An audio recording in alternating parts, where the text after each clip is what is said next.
Arsenal. So the shapes were 2-4-4 deep, 2-5-3 deep, 3-2-5 deep, 3-3-4 deep, and a 4-2 deep. A lot of the variation in build-up was due to the differing starting positions of McCabe, Moritz and Marnham. The Arsenal fullbacks varied positions on short goal kicks, caught out Chelsea's wing-backs, sometimes used switches to achieve this as well. Marnham was really important in the build-up because she disrupted Chelsea's press by pulling Gio Leopold's out of position, which created space for McCabe's runs or passes into Iwabuchi between the lines. Arsenal preferred aggressively forcing crossing or cutback positions rather than sustained possession. That's why most shapes are from deep. Tried to get in behind Chelsea on a regain to exploit Chelsea high line. This helped Arsenal escape and force Chelsea back because Eriksson and Carter, but mostly Eriksson, didn't defend these situations aggressively. Mead took up counter-attacking positions out of possession to help counter or escape. There was a significant drop-off in attacking intent after the first goal, reduced playing out at the back, although Chelsea made this very difficult later in the game with the high position of their centre midfielders, wing-backs and forwards. Miedema helped provide a short out ball and platform for counters. Partially, the drop-off was due to the numerous changes Arsenal made later in the game. Chelsea defence. So the shapes 3-4-1-2, 3-4-3, 5-4-1 deep and 5-2-3. In the 3-4-1-2, which is the predominant shape, England or Harder later in the game dropped to mark Walty or whoever was centre defensive midfielder in Arsenal's build-up. Chelsea forwards were typically passive, mostly when Arsenal had balls centrally with a goalkeeper or centre-back. Chelsea wing-backs were aggressive when the ball was progressed to Arsenal's full-backs or wide midfielders. G or Leopolds tracked little Arsenal centre midfielders behind Chelsea's forwards. Chelsea attack shapes 3-2 mid and deep, 3-1 mid and deep, and a 2-2-6.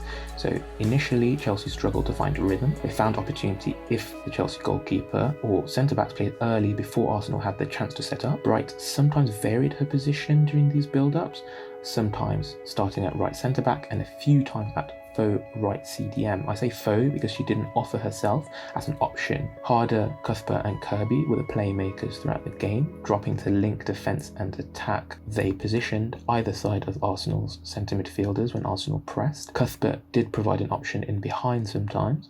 Leopolds and Ingle were a lot less involved during the build-up, but tried to get into the box for crosses. Chelsea sought to exploit width provided by the wing-backs by switching often, ultimately seeking to cross or pull back. Harder had more license to float and would try and exploit space behind the Arsenal full-backs when they pressed Chelsea's wing-backs. Later in the game, Chelsea went to a 2-2-6 shape, all-out attack with Anderson and Cuthbert stationed really high in wide midfield / wing-back positions, and if they were defended, Carter and Eriksson provided crosses from slightly deeper.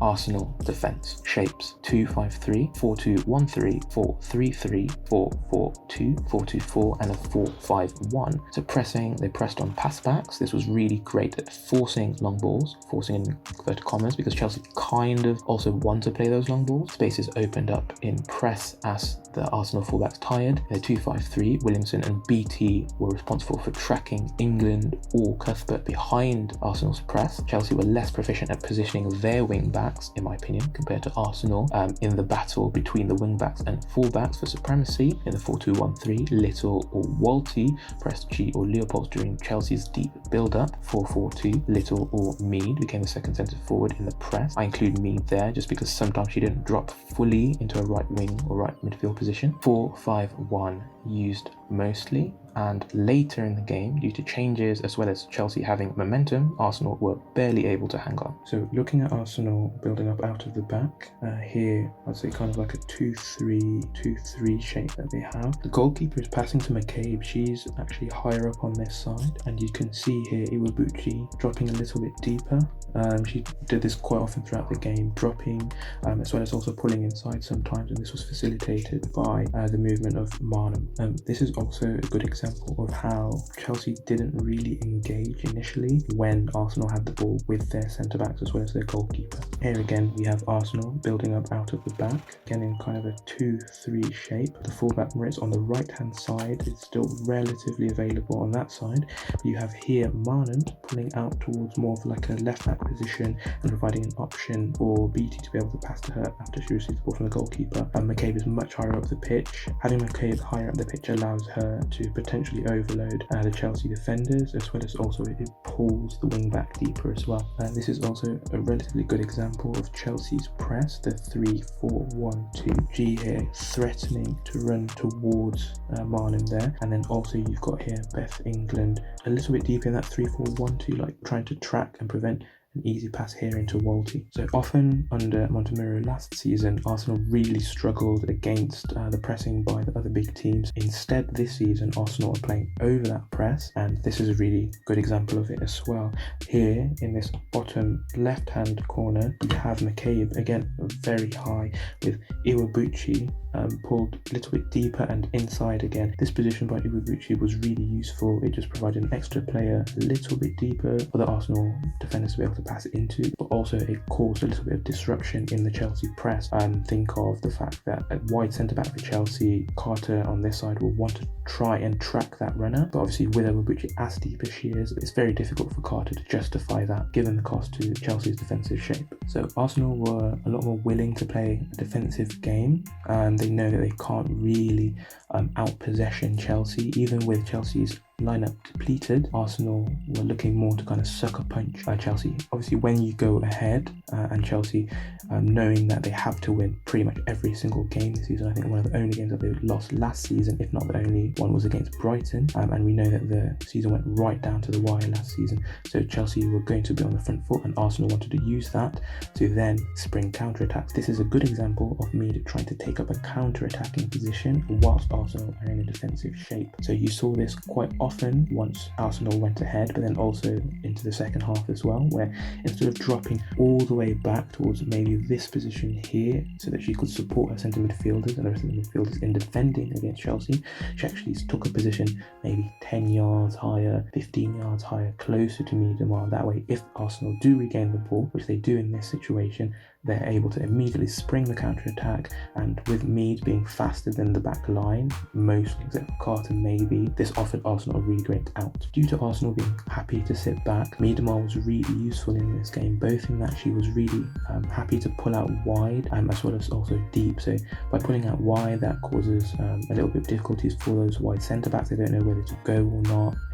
It kind of confuses the wing-backs as well. They don't know if they should stay and kind of tuck in and help the centre-back, because Miedema was try and expose them if they do go and press the Arsenal fullbacks. But then also Miedema dropping provided a platform for the Chelsea centre midfielders or defenders to be able to fire the ball into her. She's stronger than most of the Chelsea players and able to hold them off and then spring counter-attacks, whether that's for Mead or whoever else is supporting the Arsenal attack. Given you're talking here about Arsenal's attack, I think it's really important to mention just how many chances were given up this game, both for Arsenal as well as also for Chelsea.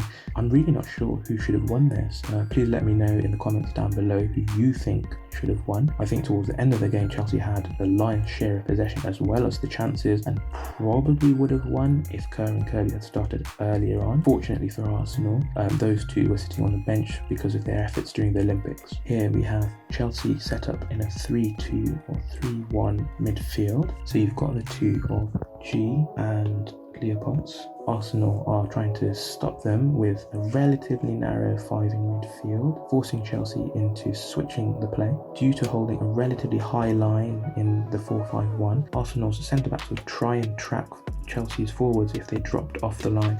So for example here with Harder, who was doing this throughout the game, you've got Williamson tracking her. Another example of Chelsea switching play. This is also a good example of Harder and Cuthbert dropping to try and provide shorter options for the Chelsea defenders. So while speaking about Chelsea's build-up, I think it's crucial to also talk about Arsenal's pressing, which I thought in this game was really exemplary. Here we have an example of Arsenal pressing in a 2-5-3. I say 2-5-3 because you have here McCabe pressing the wing back, and then you've got the centre midfielders for Arsenal, as in the previous example, relatively narrow, trying to put a little bit of pressure or block on in the centre midfield. Here again, we have Chelsea set up in a 3-1 or 3-2 2 shape. We have Harder having dropped again to try and provide a shorter option. We've got Leopold's dropping, and we have Arsenal trying to press, and we've got Mead in a counter-attacking position. Arsenal fortunate enough to get the ball off Leopold's because of her slightly dodgy touch, and then Arsenal away and running at the goal. Here's another example of Chelsea build-up, and to show you just how aggressive Arsenal were, this here is Marit. So that's your right back trying to stop the Chelsea wing back, but then this here is your centre back in Williamson. So you've got your right-sided centre back this aggressively positioned with 2 players of Harder and Cuthbert's quality in between the lines. So whilst I highlight that Williamson is relatively high and wide, she does have cover in McCabe and BT inside her to mark Cuthbert and Harder, but I think it's important to mention that they were almost going 1v1 at the back here. And here is the last example of Chelsea's playmakers dropping either side of Arsenal's centre midfielders to provide options for the Chelsea centre backs and defenders to pass into. In this case, we have Kirby dropping. Okay, so we're going to have a look at Mead's goal, the second goal, offside goal. It was offside, that's obviously massive, and it was offside by a big enough margin that it's a little bit weird that it wasn't called, but it was given. So we're not going to really question too much that part, but we'll look at the rest of the goal. I was going to have a look at the first goal, Mead's goal, that was actually onside, I mean, she basically ran from her own half, but I think that one was really just a case of having relatively slow centre back, and the quicker centre back actually was more aggressive, and then due to them kind of passing around her, she couldn't really help stopping Mead's run. With regards to this goal, first thing to mention is obviously just the build-up before this. So Ingle loses the ball, it's kind of like headed out by the Arsenal defenders, and then Ingle has an opportunity to kind of get the position back for Chelsea, but her touch allows the ball to go to Iwabuchi, and then you have this situation where Iwabuchi is able to kind of run at Ingle and then pass the ball off to Little, who's pulled out into this right-hand space. You're getting a lot of the Arsenal forwards all narrow towards this side, so we're seeing Mead here centrally, she's pulling more central to provide Iwabuchi an option inside as well, and then you've got Miedema who's happy to pull out wide. Probably the player most uncomfortable with this situation is Millie Bright here. Obviously not the quickest player, she's not really going to want to go 1v1 against Miedema, so you can see here this gap that she's allowed between Miedema and herself, that probably doesn't help, but I think the biggest problem really is the movement of Ingle after this pass by Iwabuchi. So here I think it's important to highlight Iwabuchi. Ingle doesn't seem entirely aware that Iwabuchi is running in her blind side, and this is where I think Chelsea really messed up. I think better awareness here by Ingle, and this goal is made a little bit more difficult. Whilst I think that Ingle could have tracked this run a little bit better, I think part of the problem comes with just how far off Bright is here against Miedema. Miedema is an absolutely class player, and obviously Bright isn't very quick in terms of speed, obviously.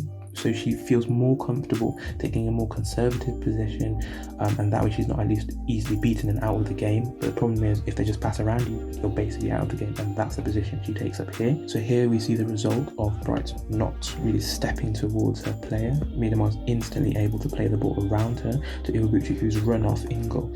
So Ingle hasn't really tracked the play, so we can see now just how far Iwabuchi is able to get. Iwabuchi's not rapid, faster than Ingle probably, but she's not rapid, so Ingle should have done a better job running across to prevent this. So instead you see a cascade of problems, which typically is what happens to defenders, where now you can have Carter, who really should have been tracking the run of Mead, instead has to go and track the run of Iwabuchi, and then that now causes another knock-on effect. Now you have Cuthbert having to try and get around to try and stop Mead. I'm not going to criticise Cuthbert too much because Mead is offside here. However, I do think there are things that Cuthbert could have done better. So Anne-Catherine Berg obviously rushes out, tries to stop Mead. She is aware that Mead was offside, and she is one of the only players for Chelsea that appeals. So here I think that Cuthbert could have done better. I think she is right-footed, so that might have been why she didn't defend this as well as she could have, just in that you're running kind of in such a way that maybe she wants to like a sliding tackle to block or something like that. Obviously her right foot is a strong foot, whereas here probably it helps the defender to be left-footed.